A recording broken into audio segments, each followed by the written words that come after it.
অন্তর্বর্তীকালীন সরকারের প্রথম একনেক সভা অনুষ্ঠিত, 4টি প্রকল্পের অনুমোদন।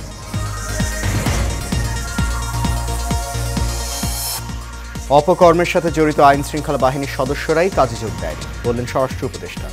থাকছে না যোগদানের সুযোগ। শেখ হাসিনা সহ সাবেক 3 সিইসির বিরুদ্ধে রাষ্ট্রদ্রোহের মামলা। অর্থ পাচারের অভিযোগে সালমান এফ রহমান সহ 28 জনের নামে 17টি মামলা দায়ের। এবং যান্ত্রিক ত্রুটিতে আগারগাঁও থেকে মতিঝিল পর্যন্ত মেট্রো রেল চলাচল বন্ধ, মেরামতের সময় লাগবে বলছে ডিএমটিসিএল কর্তৃপক্ষ।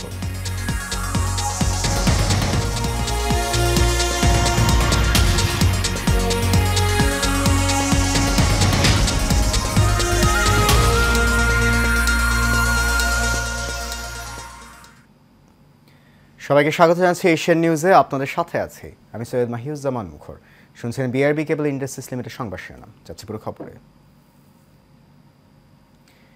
অন্তর্বর্তীকালীন সরকারের প্রথম জাতীয় অর্থনৈতিক পরিষদের নির্বাহী কমিটি একনেক সভা অনুষ্ঠিত হয়েছে। এতে সভাপতিত্ব করেন ডক্টর মোহাম্মদ ইউনূস। পরে 1222 কোটি 14 লাখ টাকা ব্যয়ে 4টি প্রকল্পের অনুমোদন দেওয়া হয়। বিস্তারিত দেখুন নূর মোহাম্মদ ভূঁইয়ার রিপোর্টে। 2টি নতুন প্রকল্প এবং 3টি সংশোধিত প্রকল্পের প্রস্তাব নিয়ে তেজগাঁওয়ে প্রধান উপদেষ্টার কার্যালয়ে অন্তর্বর্তীকালীন সরকারের প্রথম জাতীয় অর্থনৈতিক পরিষদের নির্বাহী কমিটির একনেক সভায় সভাপতিত্ব করেন ড মোহাম্মদ ইউনূস।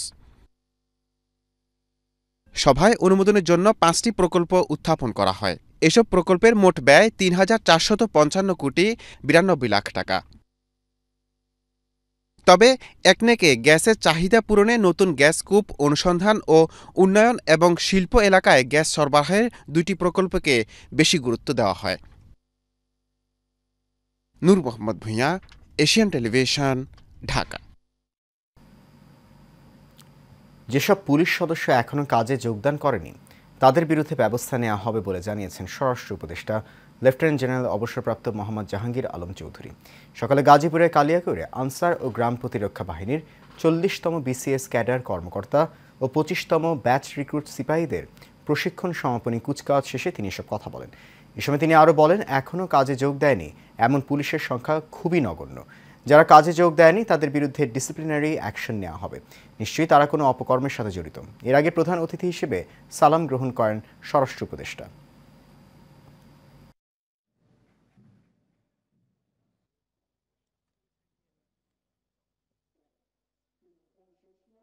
যারা কর্মযোগ এখনো জয়েন করে নাই তাদের আর জয়েন করতে দেওয়া হবে না এবং তাদের ক্ষেত্রে ডিসিপ্লিনারি অ্যাকশন নেওয়া হবে। তাদের থেকে কোনো ধরনের তাদের মাপ করা হবে না। তারা হয়তো এর ভিতরে কিছু কিছু আছে যারা বিভিন্ন অপকর্মের সাথে জড়িত, এই জন্যই তারা জয়েন করে নাই। যথা ভালো তারা সবাই জয়েন করে গেছে, আর যারা জয়েন করে নাই তাদের সংখ্যা খুবই নগণ্য। স্বৈরাচারী সাবেক প্রধানমন্ত্রী ও আওয়ামী লীগের সভাপতি শেখ হাসিনা ও ওবায়দুল কাদের সহ 250 জনকে আসামি করে সাভার মডেল থানায় আরেকটি হত্যা মামলা দায়ের করা হয়েছে। এ নিয়ে শেখ হাসিনার বিরুদ্ধে সাভারেই হত্যা মামলা হলো 15টি। রফিকুল ইসলাম নামে এক অটোরিকশা চালককে গুলি করে হত্যার ঘটনায় সকালে এই মামলাটি দায়ের করেন তার বড় ভাই রমজান আলী। মামলায় আসামিদের বিরুদ্ধে পরস্পরের যোগসাজশে অস্ত্রশস্ত্রে সজ্জিত হয়ে দাঙ্গা হাঙ্গামা, মারপিট ও গুলিবর্ষণ করে হত্যা ও হত্যার হুকুম দেওয়ার অভিযোগ আনা হয়েছে। গত 5 আগস্ট বিকেলে বিজয় মিছিল নিয়ে সাভার থানার দিকে যাওয়ার পথে ছাত্র জনতার উপর গুলি ছোড়ে পুলিশ। এ সময় গুলিবিদ্ধ হয়ে মারা যান অটোরিকশা চালক রফিকুল ইসলাম। অবৈধ ও প্রতারণামূলক নির্বাচনের আয়োজনের অভিযোগে সাবেক 3 প্রধান নির্বাচন কমিশনারের বিরুদ্ধে রাষ্ট্রদ্রোহের অভিযোগ এনে একটি মামলা করা হয়েছে। মামলার আসামিরা হলেন সাবেক সিইসি কাজী রকিবউদ্দিন আহমেদ, KM নুরুল হুদা ও কাজী হাবিবুল আওয়াল। এছাড়া ওই সময় ইসি কমিশনার ও সচিবদেরকেও আসামি করা হয়েছে। মামলায় আরও আসামি করা হয়েছে সাবেক প্রধানমন্ত্রী শেখ হাসিনা, সাবেক মন্ত্রী ওবায়দুল কাদের সহ 3 সংসদে থাকা সংসদ সদস্যরা। দুপুরে চট্টগ্রাম মেট্রোপলিটন ম্যাজিস্ট্রেট 6-এর কাজী শরীফুল হকের আদালতে মামলাটি দায়ের করেন সাবেক বিএনপি নেতা একরামুল করিম। আদালত মামলা গ্রহণ করে পুলিশকে তদন্তের নির্দেশ দিয়েছেন। নতুন ও পৃথক মামলায় শেখ হাসিনার উপদেষ্টা সালমান এফ রহমান, সাবেক আইনমন্ত্রী আনিসুল হক, সাবেক তথ্য প্রতিমন্ত্রী জুনায়েদ আহমেদ পলক, সাবেক বিচারপতি মানিক ও সাবেক আইজিপি আবদুল্লাহ আল মামুনকে গ্রেফতার দেখে কারাগারে পাঠানোর নির্দেশ দিয়েছেন আদালত। তাদের মধ্যে সাবেক বিচারপতি মানিককে 6 মামলায়, 3 মামলায় সালমান এফ রহমান, জুনায়েদ আহমেদ পলককে 3 মামলায়, আনিসুল হককে 3 মামলায় এবং আবদুল্লাহ আল মামুনকে 2 মামলায় গ্রেফতার দেখানো হয়েছে। সকাল 8টায় কারাগার থেকে তাদের ঢাকার চিফ মেট্রোপলিটন ম্যাজিস্ট্রেট আদালতে নেওয়া হয়। এ সময় বাড্ডা, লালবাগ, আদাবর ও খিলগাঁও থানার 13টি হত্যা মামলায় তাদের গ্রেফতার দেখানোর আবেদন করে পুলিশ। শুনানি শেষে মেট্রোপলিটন ম্যাজিস্ট্রেট জাকি আল ফারাবির আদালত তাদের বিভিন্ন মামলায় গ্রেফতার দেখানোর আবেদন মঞ্জুর করেন। এদিকে রপ্তানি বাণিজ্যের আড়ালে প্রায় 1000 কোটি টাকা অর্থ পাচারের অভিযোগে সালমান এফ রহমান সহ 28 জনের বিরুদ্ধে মতিঝিল থানায় 17টি মামলা করেছে সিআইডি।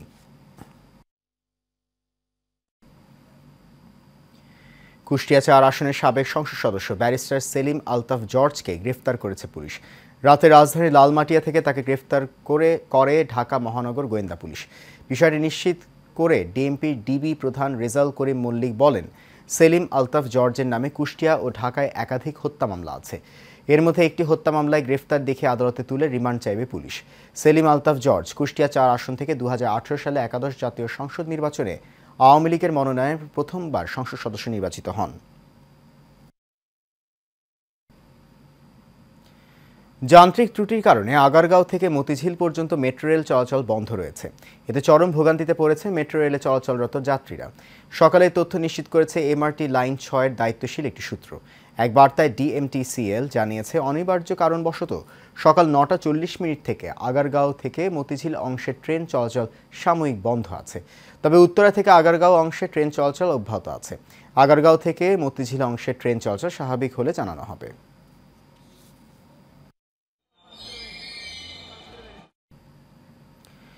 রাজধানী সহ সারা দেশে সেনাবাহিনীকে বিশেষ নির্বাহী ম্যাজিস্ট্রেটের ক্ষমতা দিয়েছে সরকার।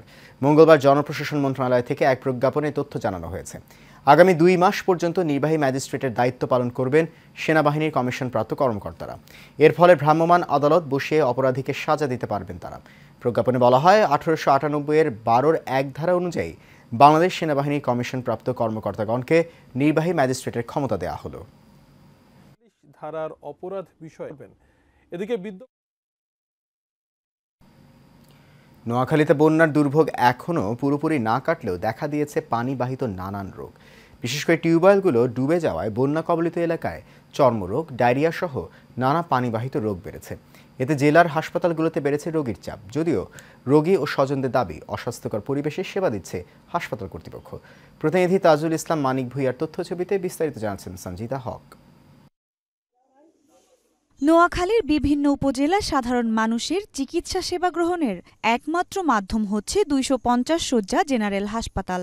হাসপাতালটি 250 শয্যা বিশিষ্ট হলেও রোগীর চাপ বেশি থাকায় সেবা দেওয়া হয় হাজারেরও বেশি রোগীদের। সেই তুলনায় নেই পর্যাপ্ত পরিমাণ চিকিৎসক। অন্যদিকে যে সকল ডাক্তার রয়েছে তারা চিকিৎসা সেবা দিতে হিমশিম খাচ্ছেন প্রতিনিয়ত। তার উপর হাসপাতালের অপরিষ্কার পরিবেশ, দূর দূরান্ত থেকে ঔষধ ক্রয় সহ নানান ভোগান্তিতে চিকিৎসা সেবা থেকে বঞ্চিত হচ্ছেন রোগীরা। অবস্থা মানে খুবই খারাপ, কিন্তু লোকজন আছে, কিন্তু কাজটা যদি ঠিকমতো সঠিকভাবে তাহলে মানুষের অসুবিধা হয় না। সরকার থেকে কোনো তরফের সুযোগ সুবিধা পাইতেছি না, সবগুলো আমরা নিজের পকেটের টাকা ব্যয় করে কিনে আনতেছি। নোংরা পরিবেশ, মানুষের এই গন্ধর কারণে আরো আপনার মানে ভাইরাস হয়ে যেতেছে, তারপরে আপনার মানে আরো অসুস্থ মানুষের অসুস্থ হয়ে যেতেছে। সবাই অনেক দূর থেকে পানি আনতে হবে, কিন্তু এর জন্য সরকার একটা পরিকল্পনা বা বিকল্পনা দরকার আছে। হাসপাতালে বর্তমানে যেসব সমস্যা রয়েছে তা দ্রুত কাটিয়ে উঠবেন বলে জানান হাসপাতাল কর্তৃপক্ষ। আমরা আমাদের ক্লিনারদেরকে যথেষ্ট আমরা কিন্তু তাগিদ দিচ্ছি সর্বোচ্চ ভাবে যাতে পরিষ্কার পরিচ্ছন্ন রাখে। তবে এর মধ্যে একটা আশার কথা, যেটা এমএসএফ একটা ইন্টারন্যাশনাল সংস্থা, ওনারা আমাদেরকে এর মধ্যে 24 জন ক্লিনার ওনারা রিক্রুট করেছেন এবং ওনারা আগামী দিন থেকে আল্লাহ চাইতো কাজগুলো শুরু করবে। বর্তমানে যেটা হলো আমাদের যে মানে ওয়াটার বিশুদ্ধকরণের যে ট্যাবলেটগুলো সেটা আমরা সাপ্লাই দিচ্ছি, এগুলো আমাদের পর্যাপ্ত পরিমাণে আছে। যুগের সাথে তাল মিলিয়ে চিকিৎসা সেবায় আধুনিকতা এনে হাসপাতালগুলোতে পর্যাপ্ত পরিমাণ চিকিৎসক নিয়োগদানের মাধ্যমে ভালো মানের চিকিৎসা সেবা প্রদানের মধ্য দিয়ে সরকারি হাসপাতালগুলোর প্রতি সাধারণ মানুষের আগ্রহ বাড়বে বলে মনে করেন সংশ্লিষ্টরা। সঞ্জিতা হক, এশিয়ান টেলিভিশন। রাজধানীর তেজগাঁও এলাকায় পারিবারিক বিরোধের জেরে ছোট ভাইয়ের হাতে বড় ভাই নূর হোসেন জুয়েল খুন হয়েছেন। মঙ্গলবার রাত 8টায় তেজগাঁওয়ের জিএমজি মোড় এলাকায় এই দুর্ঘটনা ঘটে। পুলিশ জানায়, দীর্ঘদিনের পারিবারিক কলহ মেটাতে তেজগাঁও এলাকায় জিএমজির মোড়ে বৈঠকে বসেন 3 ভাই ও পরিবারের লোকজন। এ সময় তাদের মধ্যে কথা কাটাকাটি হয়। এক পর্যায়ে মেঝো ভাই জাকির হোসেন বড় ভাই নূর হোসেনকে ছুরিকাঘাত করে। পরে তাকে উদ্ধার করে হাসপাতালে নিলে চিকিৎসক মৃত ঘোষণা করেন।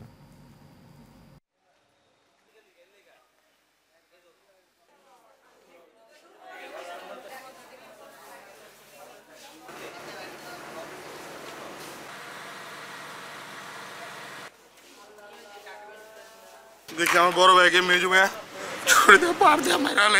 আমরা চাও আমরা আমার ভাইয়ের লাশ আমরা দাফন করব না যতক্ষণ না জাকিরের কোনো বিচার না হবে। বাবা হত্যার বিচার চাই। ভাই ভাই পূর্বের বিরোধ ছিল, সেটা নিয়ে এরা এখানে বসে আলোচনা করতেছিল। সেই আলোচনার এক পর্যায়ে আপনার বড় ভাইকে ছুরিকাঘাত করে এবং মোটামুটি মৃত্যু নিশ্চিত করে দ্রুত ঘটনাস্থল ত্যাগ করে। মামলা নিব এবং পরবর্তী আইনগত ব্যবস্থা গ্রহণ করব।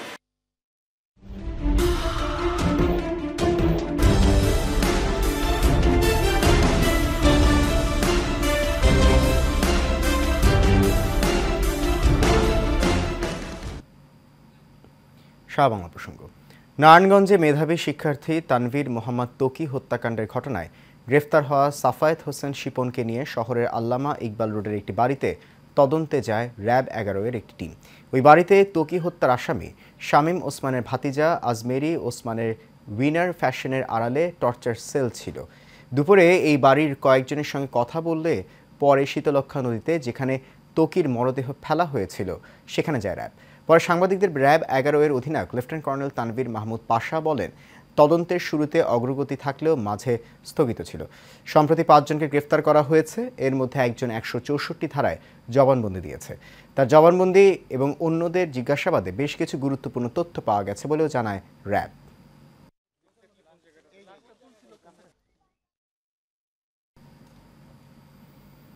দেশ ও জাতির যে কোনো দুর্যোগ ও কঠিন পরিস্থিতিতে বাংলাদেশ সেনাবাহিনীর ভূমিকা অপরিসীম।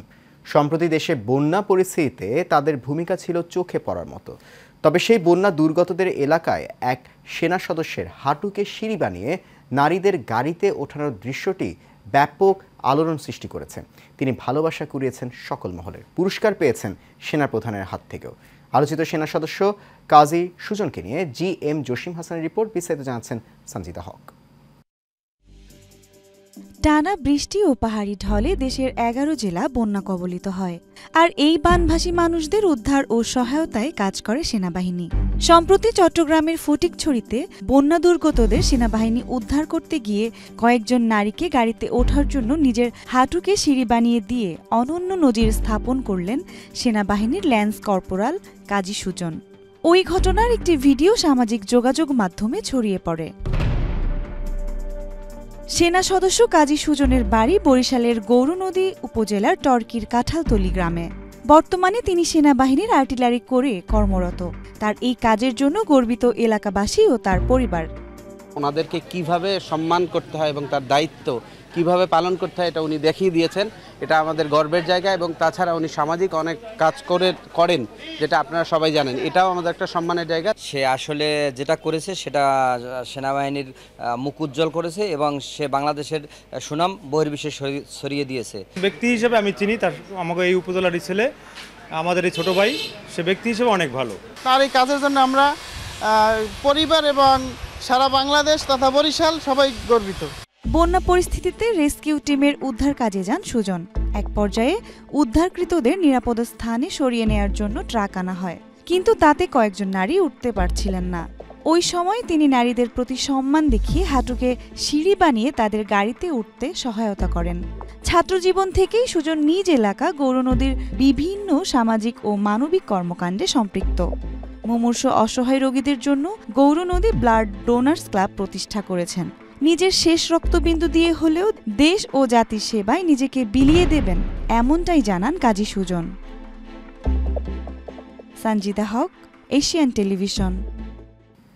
ডাইমেনশন ট্রান্সপোর্টের ব্যানারে চাঁদাবাজি ও দখলদার সেলিম মিয়া ও তার সহযোগীদের বিচারের দাবিতে মানববন্ধন করেছে মিরপুর 1 চারাবাগ হিউম্যান হুলার মালিক কল্যাণ সমিতি। এ সময় অন্তর্বর্তী সরকারের কাছে পরিবহন সেক্টরে চাঁদাবাজি ও সন্ত্রাস মুক্তির ব্যবস্থা করতে অনুরোধ জানান তারা। মঙ্গলবার মিরপুর শাহ আলী মহিলা কলেজের সামনে তারা এই মানববন্ধন করেন। মানববন্ধনে হিউম্যান হুইলার মালিক কল্যাণ সমিতির সভাপতি মোহাম্মদ শাহাদাত হোসেন বলেন, গত 5 আগস্ট দেশ আরও একবার স্বাধীন হয়েছে, দেশ থেকে স্বৈরাচারী বিদায় হয়েছে, কিন্তু পরিবহন সেক্টরে এখনও সন্ত্রাস, চাঁদাবাজ ও দখলদার মুক্ত হয়নি।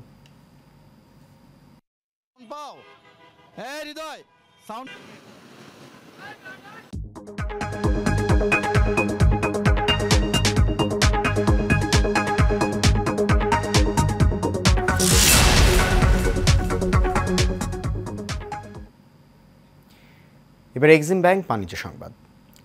ভিশন এম্পোরিয়াম থেকে পণ্য কিনলে ফ্ল্যাট গাড়ি সহ নানান ইলেকট্রনিক্স পণ্য জেতার সুযোগ সম্বলিত ড্রিম হোম নামে একটি ক্যাম্পেইন চালু করেছে প্রতিষ্ঠানটি। দুপুরে রাজধানীর বাড্ডায় প্রাণ আরএফএল এর প্রধান কার্যালয়ে এই ক্যাম্পেইনের উদ্বোধন করেন আরএফএল গ্রুপের ব্যবস্থাপনা পরিচালক RL পাল। 5,000 টাকার উপরে পণ্য কিনলে ফ্ল্যাট গাড়ি ছাড়াও refrigerator, AC, TV, washing machine সহ নানান ধরনের ইলেকট্রনিক্স পণ্য এবং গিফট ভাউচার জেতার সুযোগ থাকছে। এই ক্যাম্পেইনটি 31 ডিসেম্বর পর্যন্ত চলবে।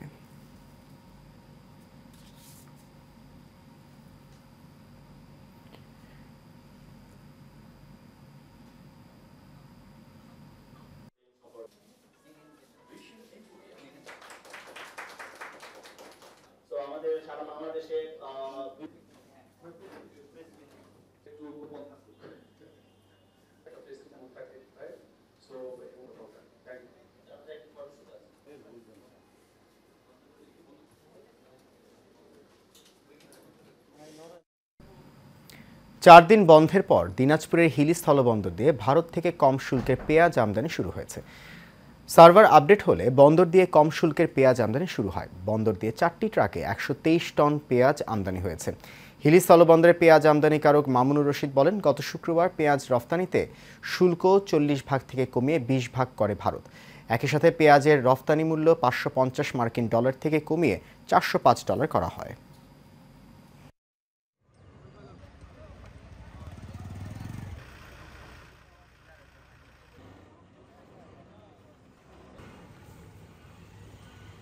পেঁয়াজের অবস্থা গত শুক্রবার ইন্ডিয়া গভর্নমেন্ট তাদের ট্যাক্স ফ্রি করে দিয়েছে 50%, যেটা ছিল 40%, সেটা 20% হয়ে গেছে।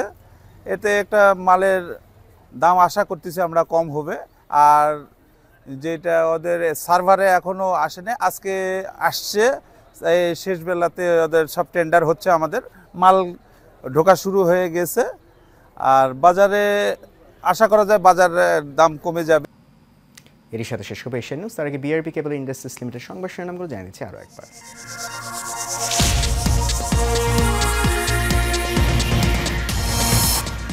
অন্তর্বর্তীকালীন সরকারের প্রথম একনেক সভা অনুষ্ঠিত, 4টি প্রকল্পের অনুমোদন।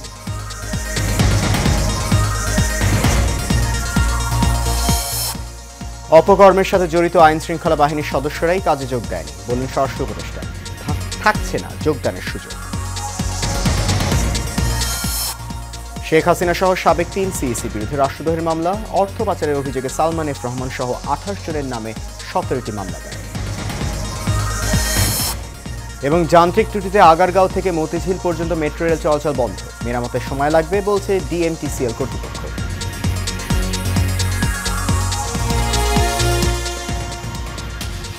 এশিয়ান নিউজ এ পর্যন্তই। আমাদের পরবর্তী সংবাদ দেখার আমন্ত্রণ রইল। আপনাদের সঙ্গে থাকার জন্য অনেক ধন্যবাদ।